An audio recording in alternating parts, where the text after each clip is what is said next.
टिकैत की उछली पगड़ी तो इकरा को आया गुस्सा, तुरंत पहुंची मोर्चा संभालने। चंद्रशेखर ने भी खोया आपा, दे दी ऐसी दलील, आपको भी सुनकर होगी हैरानी।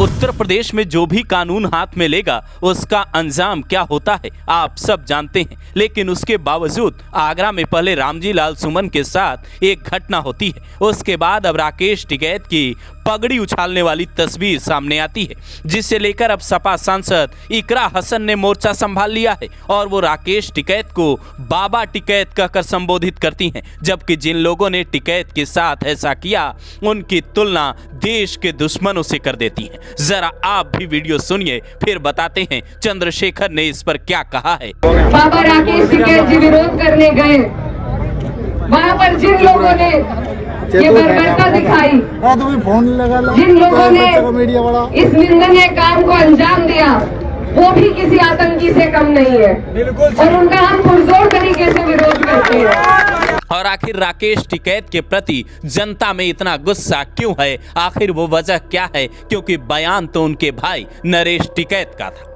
इकरा की इन बातों से आप कितना इत्तेफाक रखते हैं ये आपको तय करना है, लेकिन नगीना से सांसद चंद्रशेखर राकेश टिकैत के समर्थन में क्या कहते हैं, लंबा चौड़ा पोस्ट ट्वीट कर क्या क्या लिखते हैं, जरा वो भी देख लीजिए। ये सच है कि राकेश टिकैत के साथ जो हुआ वो नहीं होना चाहिए था। कानून हाथ में लेने का हक किसी को नहीं है, लेकिन राकेश टिकैत के प्रति देश की जनता में गुस्सा उस दिन से है जब लाल किले पर देश विरोधी झंडा फहराया गया, वो भी किसानों की वेश में घुसे कुछ देश के दुश्मनों की ओर से। जबकि राकेश टिकैत गाजीपुर बॉर्डर पर बैठकर आंसू बहाते भी नजर आए और वो ये बार बार कह रहे थे कि किसानों को आखिर दिल्ली में घुसने क्यों नहीं दिया जा रहा है। तो कई लोगों ने ये सवाल भी उठाए थे। हालांकि राकेश टिकैत ने लाल किले पर झंडा फहराए जाने का विरोध भी किया था कि जिन लोगों ने ये किया है वो ठीक नहीं है, लेकिन उसके बाद अब नरेश टिकैत जो इनके बड़े भाई हैं, उन्होंने जिस तरीके से कहा कि सिंधु नदी का पानी रोकना ठीक नहीं है, उसे लेकर जनता में गुस्सा पनपा और मुजफ्फरनगर में जब जन आक्रोश रैली निकाली गई तो वहां लोगों ने टिकैत वापस जाओ के नारे लगाए। लेकिन सवाल ये उठता है कि क्या सपा इसमें सियासत ढूंढ रही है? आखिर इकरा हसन के समर्थन के क्या मायने हैं? दरअसल इकरा हसन जिस कैराना क्षेत्र से आती हैं वहां किसानों की आबादी खूब है।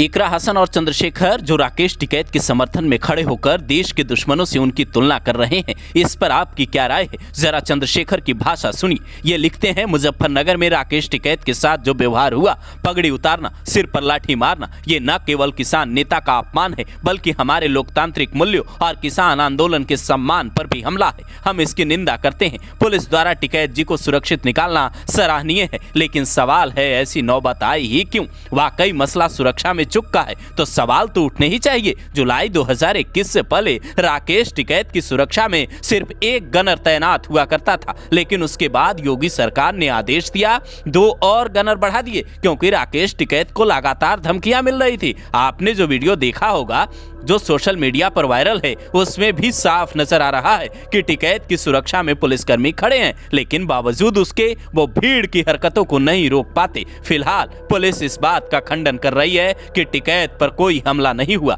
जबकि नरेश टिकैत ने अपने भाई के साथ हुई इस घटना को लेकर विरोध जताया है और क्या कहा है वो भी आपको सुनना चाहिए। फिर आप तय कीजिए यूपी में हुई इस घटना पर आपका क्या ख्याल है। हम खत्म हो जाएंगे लोगों ने, पर अपने इतिहास पर दाग नहीं लगाने के। हम पगड़ी पे आप लोगों के हाथ में पगड़ी की लाज है भाई। आप लोगों ने पहले से भी सम्मान रखा। अगर नई बात होती तो पगड़ी हम भी कल को उतार कर देते ना, वही पंचायत में ही। नहीं जी, ऐसा नहीं होने का चौधरी साहब, बिल्कुल भी नहीं, बिल्कुल नहीं जी। जान दे देंगे, जान दे देंगे जी, जान। अभी ले लो परीक्षा, चौधरी साहब, अभी परीक्षा ले लो।